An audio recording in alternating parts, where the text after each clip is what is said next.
And we're still taking in your sentiments. Let's speak now to Mlamli, who's calling us from Gauteng. Mlamli, what do you make of what South Africans are observing today? Hello, you're speaking to Mlamli Fuchane.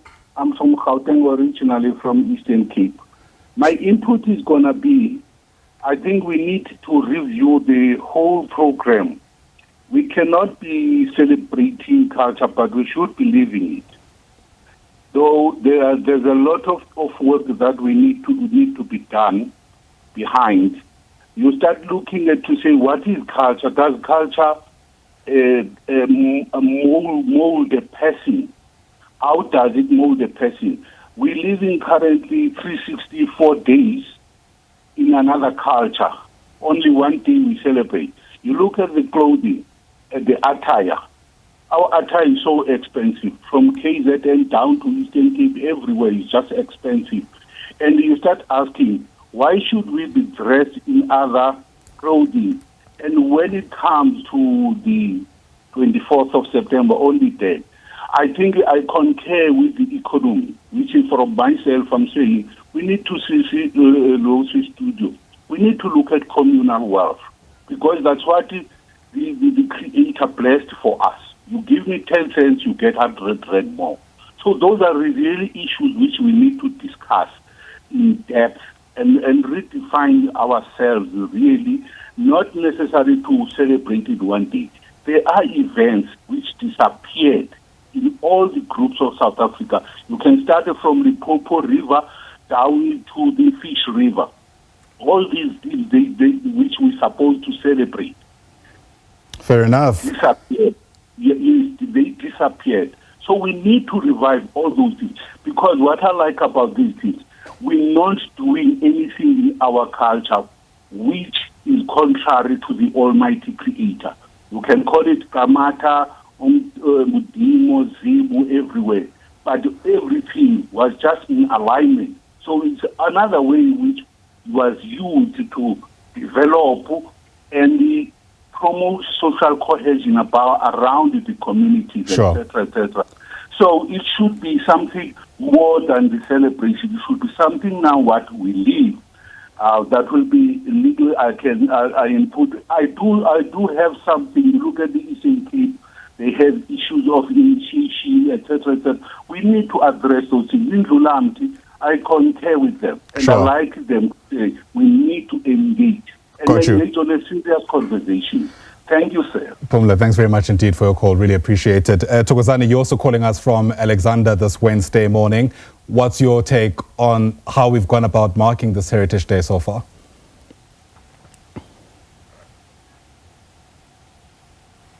Thokozani, are you able to hear us? Yes, sir. How are you? I'm very well. Thanks for asking. I hope you're well too. You're live on the SABC News channel. What's your take on this Heritage Day so far? Thank you very much, my brother. Yes.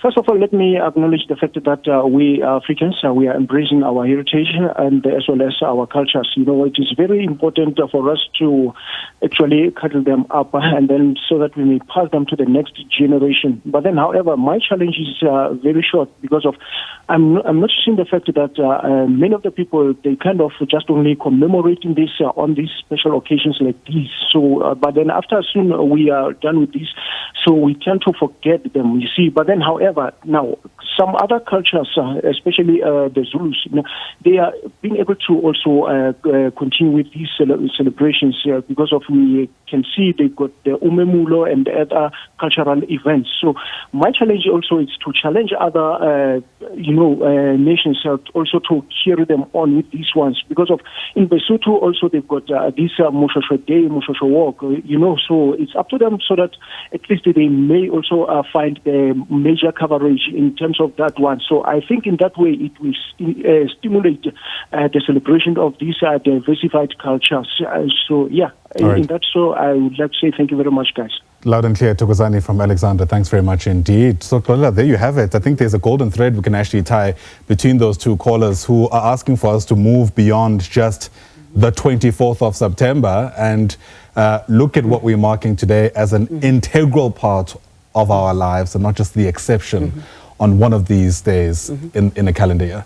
And what Mlamli was saying actually is important. If you look at West African nations, after they attained their independence, there was a moment in the 60s when, you know, the way Nigerians or Ghanaians would dress would, you know, inform who they believed they were, whether it was a whole concoction or a whole melting point or a pot of different identities, but there was that deliberate moment of how we dress. We will show up as African as we can be. Even in the boardroom, for example. Exactly. Right. And that's something that we've struggled with in South Africa. But I think, especially when you look at young people and, you know, fashions that are emerging now, you're starting to see that weaving in of how we used to dress. And I agree with Lamli about how expensive our traditional attire is. And what's interesting now, you've got the Chinese market coming in and making these things, you know, in huge amounts of them. And now you're finding that they're competing with the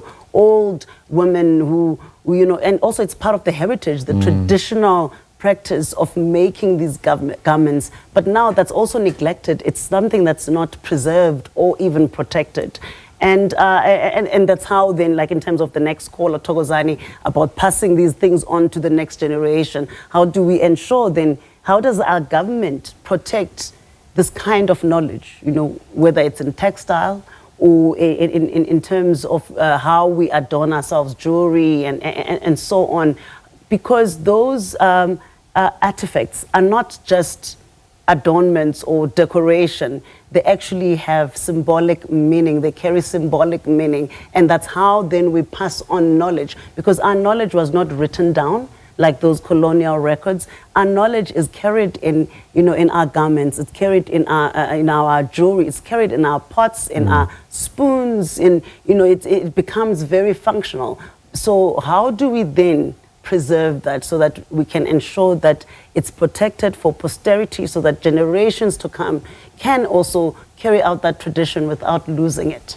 So important to really mull over those things. And in fact, we're showing our viewers the main venue where the official Heritage Day celebrations are likely to unfold a short while ago. I saw Paul Mashatile has now arrived to a rounding applause. And I'm pointing that out because it's not always given the extent of the discontent I am sensing even in the country at the moment. And I wonder what you reckon the Deputy President ought to say if we're going to get people to buy into what I think, you know, the government is trying to achieve here. You know, this concept of a social compact. You've used the phrase multiple times, united in our diversity.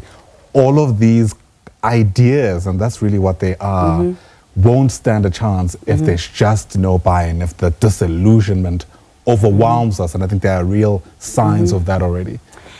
Well, I think it's quite interesting that the celebration is held in the Western Cape, as you know, I made a mistake earlier.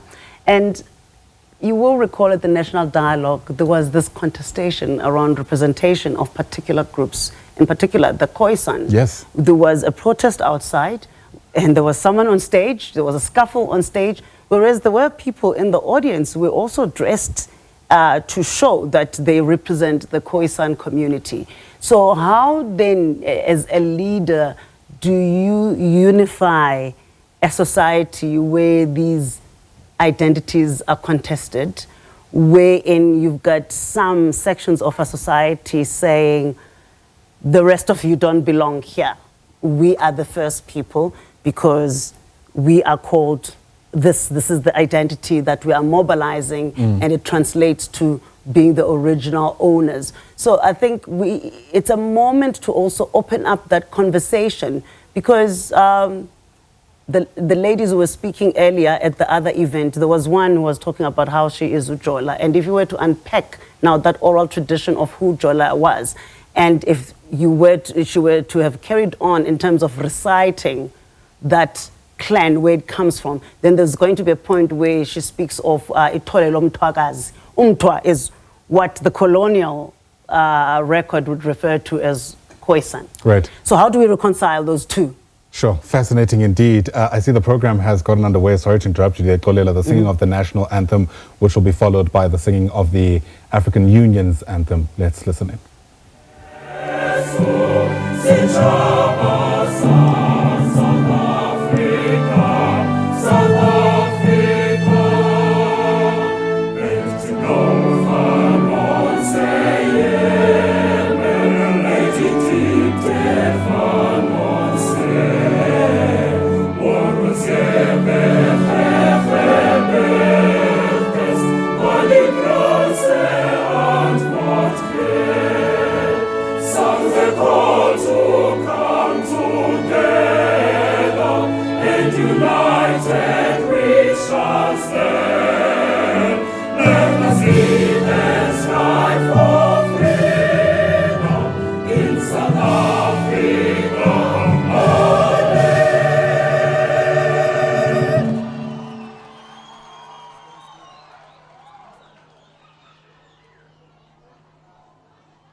Can you lead us to the second singing of the AU national anthem?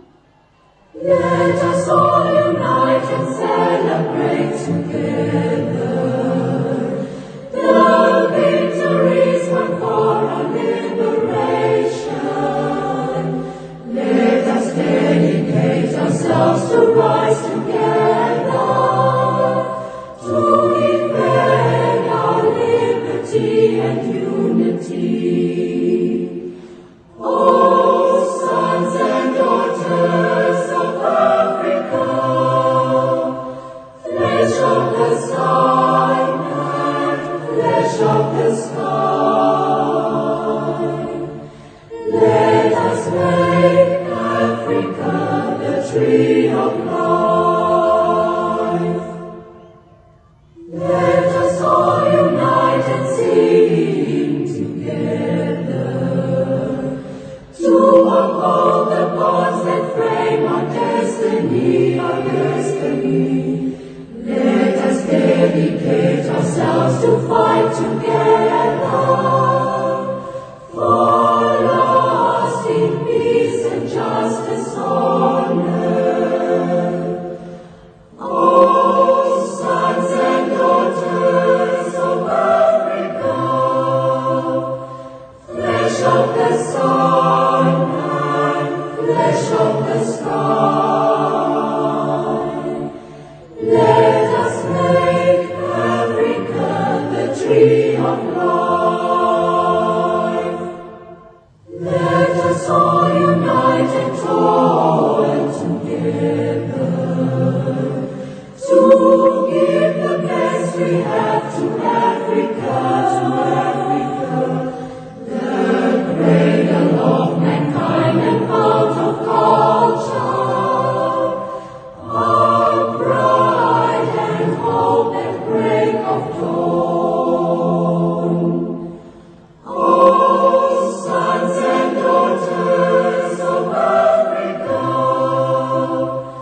flesh of the sun and flesh of the sky, let us make Africa the tree of life. Thank you very much. We may be seated. Happy Heritage Day. Happy Heritage Day. I am co-program directing with Minister Mackenzie. Minister, you're welcome. Maybe let me read the protocol and then you will take over from there.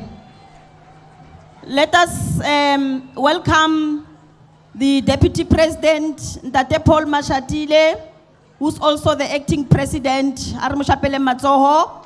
Asimshaileni Zanda. Thank you very much, Deputy President.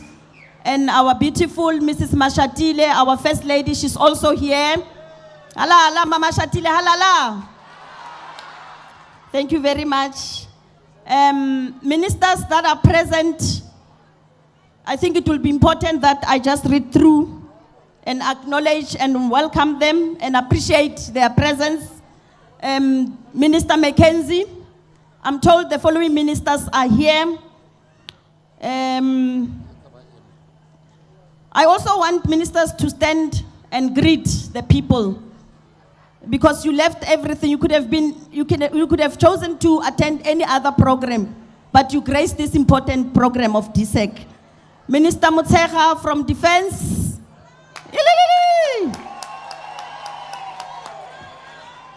Minister Dean McPherson from Public Works. Minister Steinheisen from Agriculture. I'm told those Minister of Human Settlement, Mrs. Tembing Kadimeng. If there's any minister that I have omitted, I apologize. The following deputy ministers are present. We have both Ntate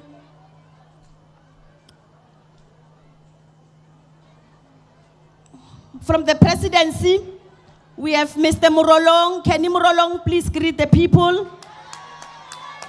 And then Renali Mewaruna Mahlauli, please greet the people. She's also from the presidency.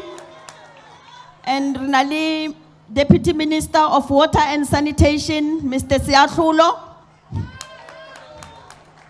And the Deputy Minister of Higher Education, Mr. Kwanda. Oh, Mrs. Kwanda. Thank you very much. I also want to acknowledge the presence of the High Commissioner of Uganda, Mr. Paul Amuru. Mr. Paul, please stand up.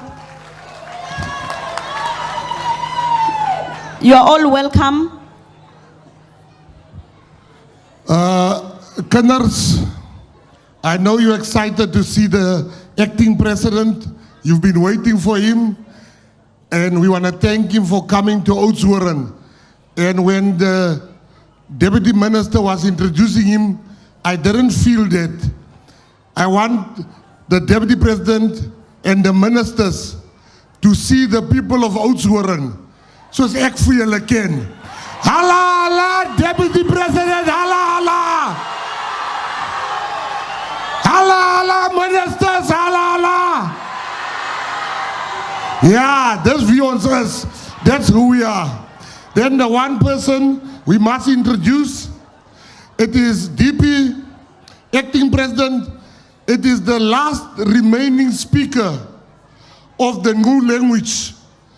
She said, I'm not dying with my knowledge of this language. Ek gaan nie doodgaan met my kennis van hierdie taal. And she's starting schools to teach future generations. Kan ons almal ons hande by mekaar sit vir ons koningin, ouma Katrina.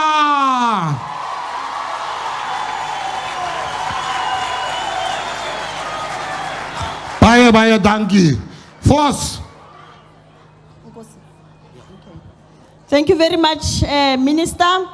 We also want to acknowledge the presence of the Deputy Chairperson of the National House of Traditional and Khoisan Leaders, Mr. Nkosilanga Mavuso.